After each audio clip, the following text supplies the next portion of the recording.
Pertemuan kali ini kita akan berbicara tentang hukum Gauss. Ya, hukum Gauss ini tidak bisa dilepaskan dari persoalan kelistrikan. Kita lihat, nah ini dia yang menemukannya, yang orang waktu pertama kali mengkaji lebih intens tentang fenomena eh, apa namanya tentang berkaitan sama medan listrik ini John Carl Friedrich Gauss.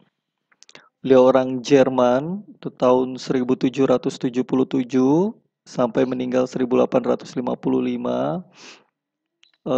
Beliau adalah seorang matematikawan, biasanya dikenal sebagai the Prince of Mathematics. Terkenal karena eh, seorang matematikawan besar yang merumuskan banyak persoalan yang membantu di fenomena matematika dan fisika dalam dunia modern. Nah, ini perlu yang dikenal pertama kali adalah flux listrik. Apa itu flux listrik?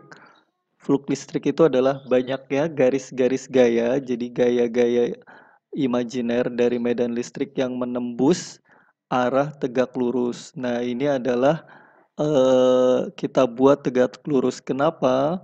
Karena secara naluriah atau secara alamiah ketika ada suatu aliran, contoh kalau misalkan kita aliran sungai ya, maka untuk mendapatkan tangkapan air yang lebih banyak, maka bentuknya yang paling eh, alami adalah kita menghalangnya secara tegak lurus sehingga kita bisa, kalau misalkan di sini ada banyak ikan kan ya, menyajikan, maka agar biar ketangkap tidak mungkin bentuknya miring, apalagi sejajar, maka bentuknya adalah tegak lurus. Jadi fenomena ini juga mengilhami untuk perumusan fisis dari flux listrik. Kita anggap ini medan listriknya homogen. Homogen artinya padat, rata. Di sini itu tidak tidak boleh ada yang bolong. Misalkan di sini tidak ada medan. Nah, nilai flux listrik itu ditentukan adalah perkalian skalar dot product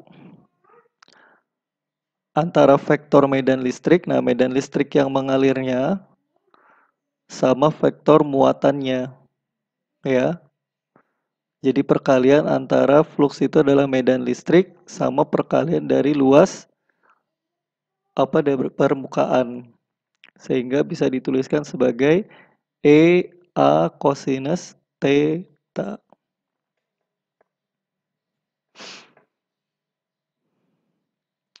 Nah, ini bisa dilihat ya. Ini kan misalkan bidangnya ya. Ini bidangnya, kemudian ini tegak lurusnya, ya kan? Ini tegak lurusnya. Nah, ini medan E-nya. Medan E-nya kan bisa kita tembakkan macam-macam ya. Misalkan di sini ada muatan, dia mengarahnya kan ke sana, miring, maka dibentuknya ini delta T-nya, atau kemudian bisa juga tegak lurus 90 derajat atau sejajar dengan E.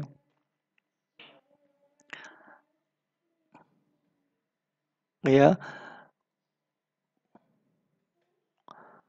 medan listrik vektor permukaan membentuk sudut sebesar theta sehingga besar A kali cos theta ya sudutnya.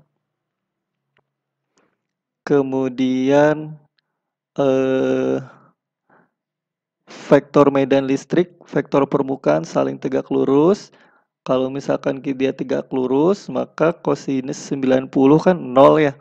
Kan ini tidak ada vektor medan listrik. Nah, ini ketika dia membentuk kesejajaran medan medan E-nya ini sejajar dengan bidang bidang yang kita ini kan tunggunya, maka ini adalah nilai maksimum karena kosinus 0 itu sama dengan 1.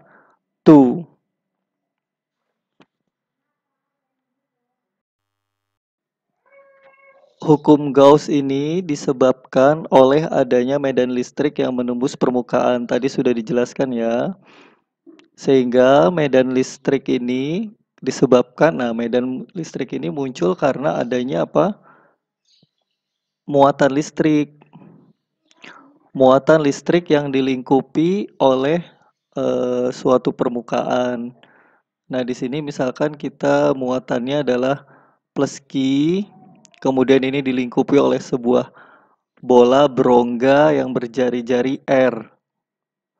Nah, medan listrik yang dihasilkan kan sebenarnya muatannya kan kemana-mana ya, memancarkan kan ya ke segala arah. Terus kita tangkep dengan suatu permukaan. Nah, permukaan ini tentunya kita ambil adalah yang tegak lurus. Ya, tegak lurus terhadap medan listrik ini kan permukaannya. Kemudian kita membuat bidang tegak lurusnya.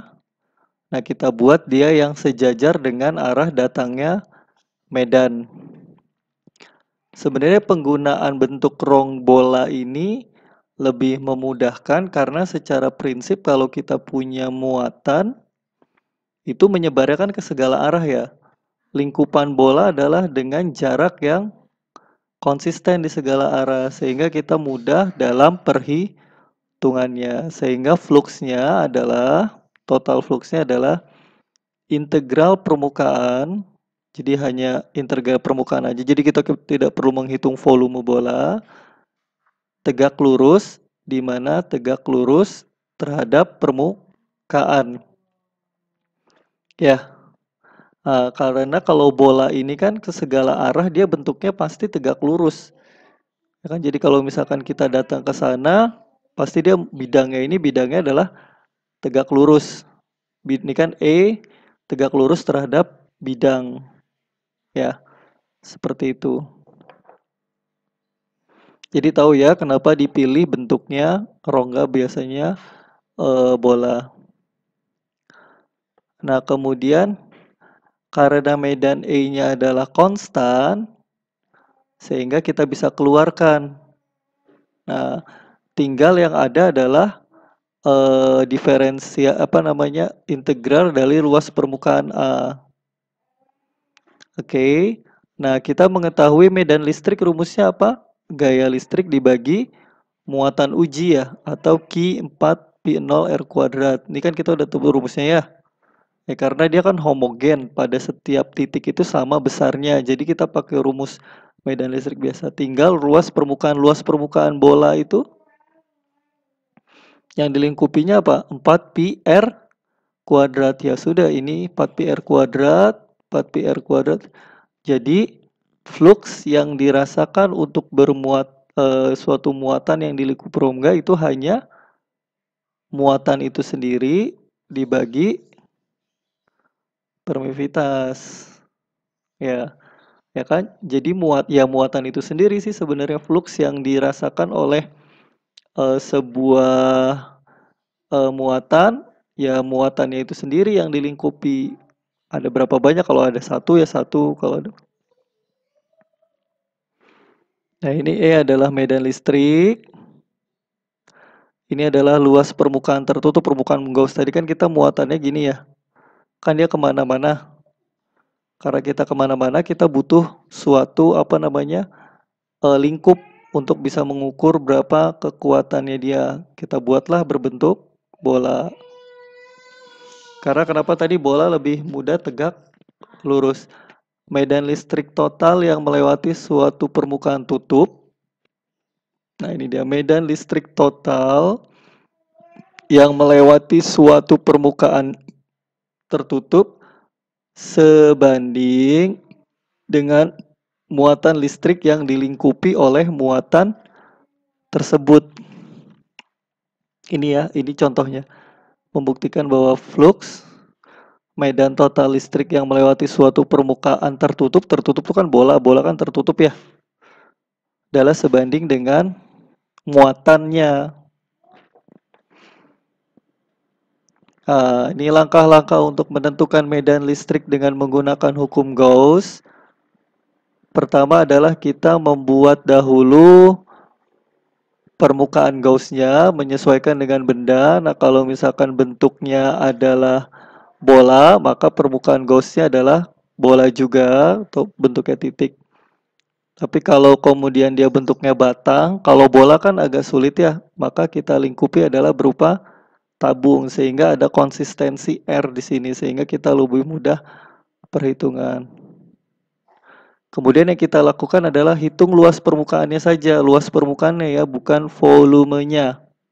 Baru gunakan persamaan Gauss tadi.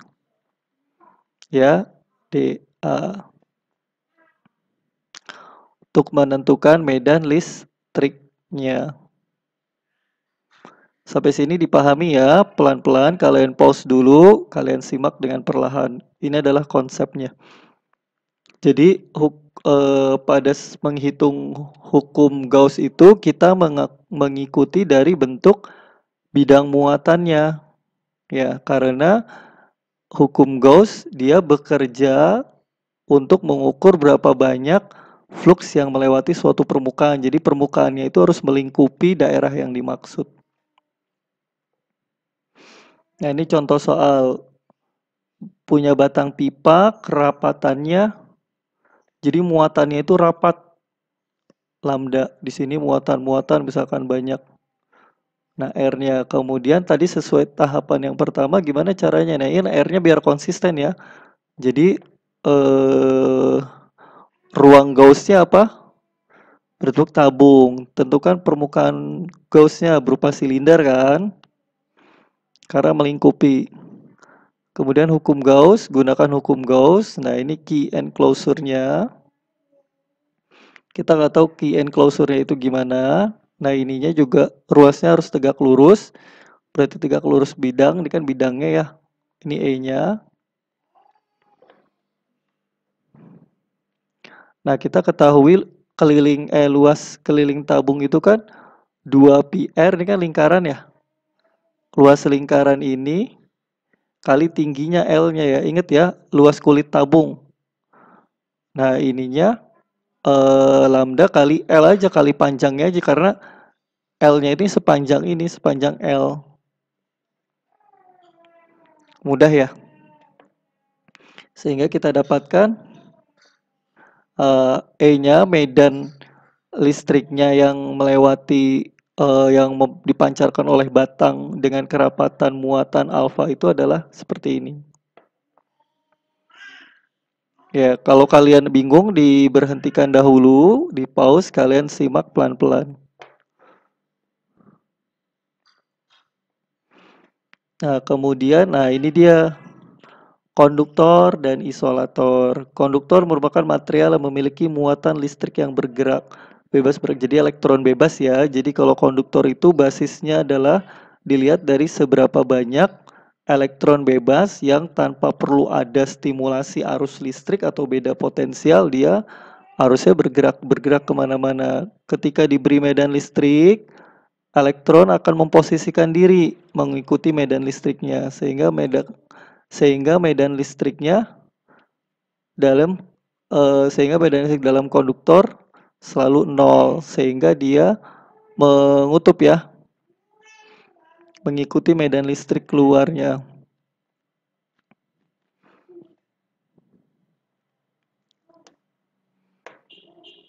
Ini medan listrik keluarnya kalau diberikan. Nah, ini kemudian ada secara internalnya dia berkumpul pada satu muatan negatif dan muatan positif. Nah, kemudian muatan bebas yang dimiliki konduktor selalu berada di permukaan konduktor. Nah, ini sifat-sifat ini yang perlu diingat. Muatan bebas yang dimiliki konduktor selalu berada di permukaan. Jadi dia beradanya di permukaan aja ya, ngumpul di permukaan. Medan listrik yang dihasilkan selalu tegak lurus permukaan konduktor. Contoh soal, misalkan sebuah muatan titik minus Q berada di pusat bola konduktor. Konduktor berarti muatannya di permukaan. Berongga, kemudian ada lagi plus 2Q. Tentukan medan listrik pada A di sini kurang R1, kemudian di antara R1 dan R2 dan lebih dari R2. Nah, ini untuk yang dikurang dari pertama, kita membuat permukaan Gauss-nya berupa bola dengan jari-jari R kurang 1. Ki muatan apa aja yang berada di lingkupi itu adalah minus Ki, seperti ini.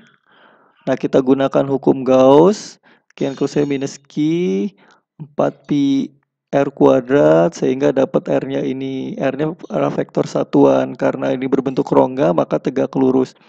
Kapannya seperti ini. Nah, kemudian R-nya di antara R-nya di antara R1, R2. Medan listrik di daerah. Medan listriknya di daerah ini sama dengan 0. Kenapa? Karena untuk bola konduktor penuh, dia tidak ada di ini ya, di antara ini ya. Ini di sini nih, berarti dia di mana? Karena ini kan konduktor kan ya. Dia nggak ada di tengah-tengah nih, berarti kan di sini 0. Berarti E-nya sama dengan 0. Nah, sekarang selanjutnya adalah R lebih dari 2. R lebih 2 berarti kita membutuhkan permukaan Gauss di atasnya. Ya kan? Akumulasi dari ini ditambah ini gitu kan. Nah, sehingga dijumlahkan aja. Nah, karena ini ada minus, ada plus, ini berpengaruh tanda ya, karena saling tarik-menarik. Jadi plus Q, ini enclosure-nya Q enclosure, plus Q kan sisanya kan. Nah, luas permukaannya luas permukaan bola Gauss yang paling besar. R, di mana R-nya ini harus lebih dari R2, sehingga didapatkan ini hampir serupa. Nah, bedanya ini plus, yang ini negatif. Jadi saling tarik-menarik. Medan listriknya ya, satu ke menuju pusat, satu ke arah keluar. Jadi dia tidak menunjukkan apa namanya medan yang berarti totalnya. Kalau kalian bingung, kalian stop dulu, kemudian kalian pelajari ulang. Nah, kemudian ini isolator. Isolator merupakan material yang memiliki muatan yang terikat pada atom-atomnya. Dia sulit ditemukan muatan bebas ya, jadi dia terikat. Muatan listriknya justru kalau ini muatan listriknya tersebar di, kalaupun ada muatan listrik, meskipun sedikit dia tersebar di bahan. Distribusi muatannya bisa seragam, bisa juga tidak seragam. Ini Q-nya sama dengan integral atau total dari kerapatan volumenya. Nah, sebuah bola isolator pejal berjari-jari 5 cm. Memiliki rapat muatan pejal itu berarti bola dalamnya itu ada isinya ya. Kemudian rapat homogen sebesar seperti ini. Nah, kemudian untuk menemukan totalnya sama seperti halnya pengerjaan konduktor kurang lebihnya, hanya saja Q enclosure-nya ini rasio perbandingannya.